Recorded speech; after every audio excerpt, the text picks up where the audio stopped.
Oke, kita udah masuk ke PHP lanjutan ya sekarang. Kita bakal bahas yang paling gampang dulu. Kita mulai dari kode quality ya teman-teman.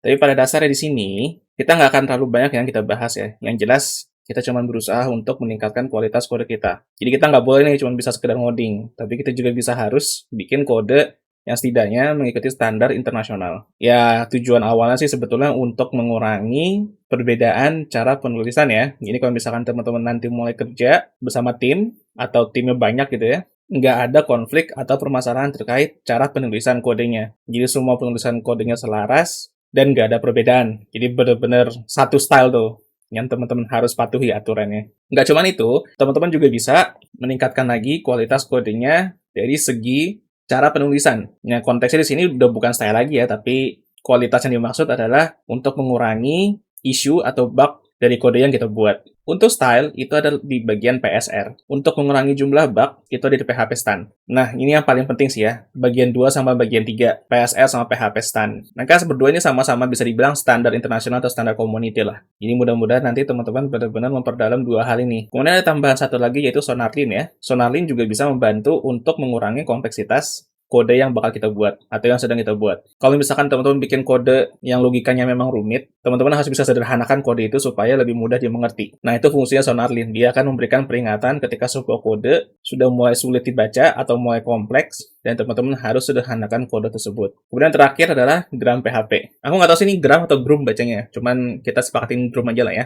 Grum PHP ini bisa dibilang penjaga gawang, ya, dan bisa dibilang juga ini musuhnya anak-anak magang sama anak-anak fresh graduate. Jujur waktu pertama kali aku kenal Grum PHP juga aku nggak suka banget sama Grum PHP ya. Karena setiap kali kerjaan kita udah mau selesai, alah Grum PHP ini malah ngeblok commit kita. Kita nggak bisa nge-push. Gara-gara kode kita masih belum memenuhi standar PSR ataupun PHP stand. Tapi di sini kita nggak bakal terlalu terjun ke teorinya. Untuk teorinya mungkin ya sekedar tahu aja teman-teman ya. Dan mungkin kalau teman-teman punya waktu luang ya silahkan dibaca-baca ya di websitenya PSR atau PHP stand. Di sana ada penjelasan lengkapnya, tinggal teman-teman baca. Tapi yang jelas di sini kita punya tools-nya untuk membantu supaya kita nggak perlu harus selalu mengingat cara penulisan PSR ataupun PHP stand. Jadi bisa dibilang PSR itu ada tools-nya untuk ngecek plus bantuin juga ngebenerin kode yang udah kita buat supaya mengikuti standar PSR ya. Jadi nanti kita akan berkenalan juga dengan tools namanya PHP CS Fixer ya. Seperti biasa kita bakal pakai Composer. Kemudian di PHP Stand juga ada tools-nya. Tapi PHP Stand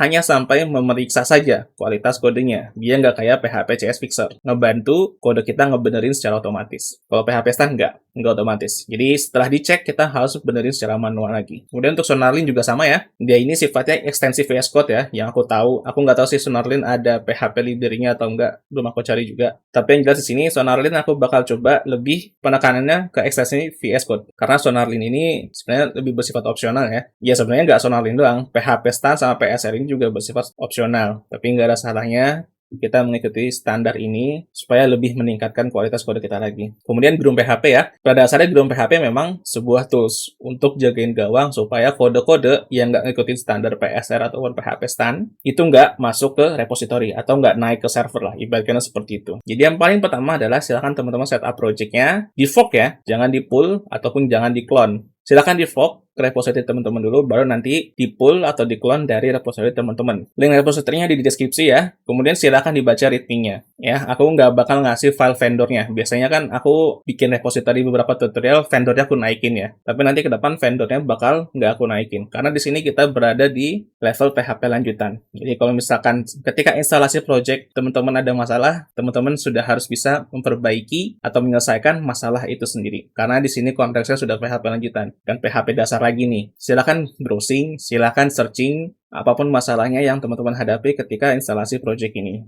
Cuman sih biasanya ya, di project-project pasti kalau nge-up project ya ketika diinstal berjalan lancar, nggak ada masalah. Tapi ya kita nggak tahu, mungkin ada perbedaan versi atau apa, itu silakan teman-teman selesaikan sendiri. Jadi itu dulu ya untuk pengantar teori kita untuk PHP lanjutan kode quality ini. Kita benar-benar bakal fokus ke permainan tools ya, teorinya sedikit aja, sisanya biarkan tools-tools itu bekerja untuk kita, dan kode kita akan menjadi lebih berkualitas. Kita lanjutkan ya, berkenalan dengan PSR di video selanjutnya.